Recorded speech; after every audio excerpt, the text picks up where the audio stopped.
நாம் தமிழர் கட்சி ஒருங்கிணைப்பாளர் சீமான் அவர்கள் தற்பொழுது மாநில கட்சி என்ற ஒரு அந்தஸ்தை பெற்றுள்ளார் என்பது நம் அனைவருக்குமே தெரிந்த ஒன்றுதான்.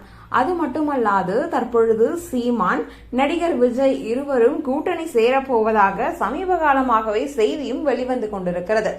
தமிழக வெற்றி கழகத்தின் தலைவராகிய நடிகர் விஜய் தற்பொழுது யாருடன் கூட்டணி அமைக்கப் போகிறார் என்பது மிகப்பெரிய கேள்விக்குறியாகவே இருந்து வருகிறது.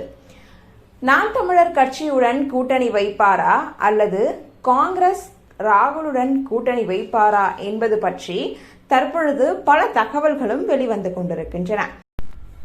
ஆனால் விஜய் தற்பொழுது வரை எந்த ஒரு கோட்பாடுகளையும் கொண்டிருக்கவில்லை என்பதுதான் உண்மையான செய்தியாகவே இருந்து வருகிறது. ஒரு பக்கம் சீமானுடன் கூட்டணி வைக்கப் போகிறார், மறுபுறம் காங்கிரஸ் தலைவர் ராகுலுடன் இவர் கூட்டணி வைக்கப் போகிறார் என்ற செய்திகள் தற்பொழுது வெளிவந்து கொண்டிருக்கிறது.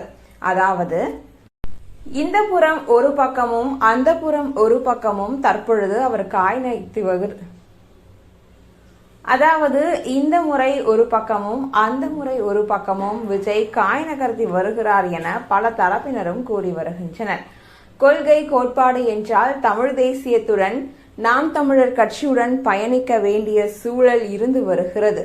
அதே போல இந்திய அளவில் இவர் தேர்தலில் நிற்கும் பொழுது காங்கிரஸ் கட்சி இவருக்கு உதவும் என்ற ஒரு தற்பொழுது நிலையும் ஏற்பட்டுள்ளது. அதனால் இவர் எந்த கட்சியில் கூட்டணி சேரப் போகிறார் என்பது மிகப்பெரிய கேள்விக்குறியாகவே இருந்து வருகிறது. ஆனால் நாம் தமிழர் கட்சி ஒருங்கிணைப்பாளர் சீமான் அவர்கள் ஏற்கனவே கூறிவிட்டார், எங்களுடன் கூட்டணி என்றால் தமிழ் தேசிய கோட்பாடுடன் வர வேண்டும் என்று. இல்லை என்றால் நாம் தமிழர் கட்சி என்பது கிட்டத்தட்ட 15 வருடங்களாகவே எந்த ஒரு கூட்டணி இல்லாமலும் நடந்து வருகிறது. அதே போலதான் நடந்து முடிந்த இந்த நாடாளுமன்ற தேர்தலிலும் தனித்து போட்டியிட்டது. மேலும் வரக்கூடிய இந்த விக்கிரவாண்டி தொகுதியிலும் நாம் தமிழர் கட்சி தனியாகத்தான் போட்டியிட போகிறது என்பதை நாம் தமிழர் கட்சி ஒருங்கிணைப்பாளர் சீமான் அவர்கள் ஏற்கனவே அறிவித்துவிட்டார்.